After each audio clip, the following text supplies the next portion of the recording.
In this lecture, I am going to tell you how we can upload our project code to new GitHub repository. So before uploading the code, let's create a new repository from our GitHub account.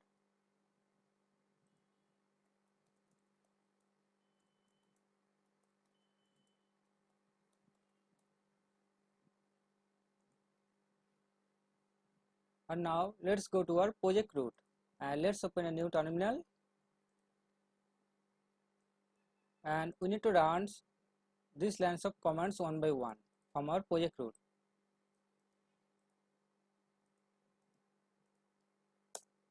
This will generate the readme.md file, and then I will initialize the git from our project root, and then let's add git add readme.md file. This will add readme.md file, and then let's run our first commit message, and then let's go to the main branch,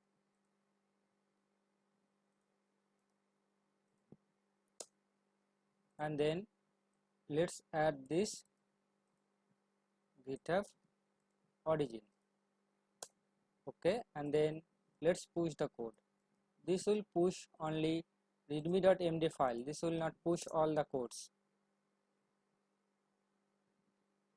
Now if I refresh the URL of this repository, you see readme.md file is there. Okay, now what I need to do, if I open this .gitignore file, you see there is .env file. That means this .env file will not push when I will push the code to GitHub repository, and these files and folders will not be pushed when I push the code to GitHub repository. So what I will do, because I use some keys inside our .env file, I will add these keys in our .env example file, because this .env example file will push when I will push the code to GitHub repository.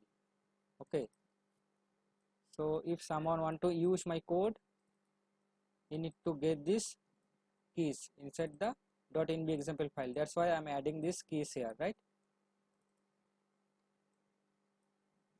And he need to override these keys with his values, right?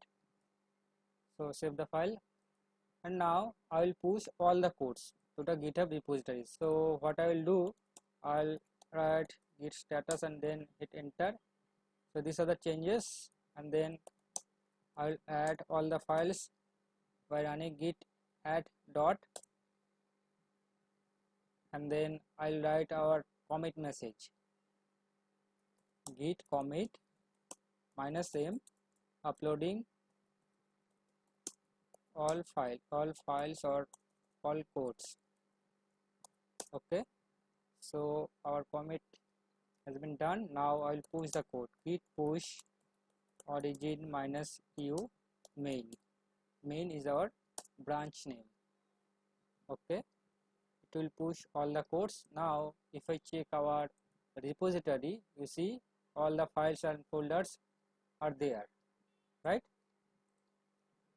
So now if someone wants to use these codes, what he needs to do, he needs to simply download the file from here, download zip, and let's download the zip inside XAMPP htdocs folder, and then let's go to the folder and let's unzip here and delete this file. Okay, now let's open this folder inside our code editor, htdocs, and then Laravel auth system main. So this is our downloaded folder, right? So to run this project, what we need to do, you see there is no .env file, right? So we need to create a .env file inside our project root.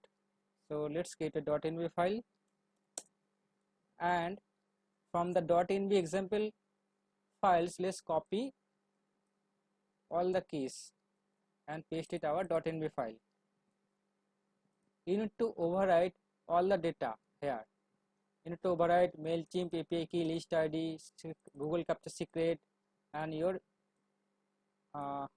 mail asymptotic credentials here, and you need to override the database name, password, username here. Okay, so I already used all the data here in my current, in my actual project. So let's copy the env file from our actual project and let's paste it inside the downloaded folder, downloaded project, and you need to overwrite all the details here one by one as per your value. Okay, don't try to use this because I will remove from the admin panel, Google reCAPTCHA admin panel, once I finish this course. Okay, so I will save the file and I will not use this database. I will create a new database inside my phpMyAdmin. So let's create a new database called Laravel auth system git or Laravel auth system. Okay, Laravel auth system git. I'll create this database and then let's paste the database name here. Okay, so now let's close this actual project folder from this code editor. Okay, so this is our downloaded projects env file. Okay, so I modified all the details here. You need to modify all the details as per your values. Okay, after modified all the details, you need to run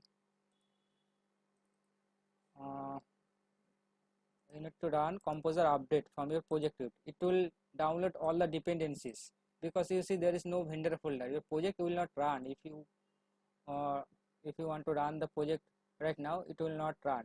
Okay, and I will close the terminal which I already opened for my actual project. So this is the terminal from the project root. This is the project root, Laravel auth system main, and this is the terminal. So okay, before running the composer update, let's try to run the project. Let's see what's happening. So localhost and then Laravel auth system and then public. You see the project is not running, right? So what we need to do, we need to run composer update. It will download all the dependencies inside the project root. Okay, it will take some time. Okay, so all the dependencies successfully installed. Now let's try to run the project. You see our project is running. Okay, but if you want to register the user, it will not work because we have database, but inside our database we have no tables, right? So to get the tables, we need to run php artisan migrate. It will generate all the tables from the migrations file. You see we already have migrations files.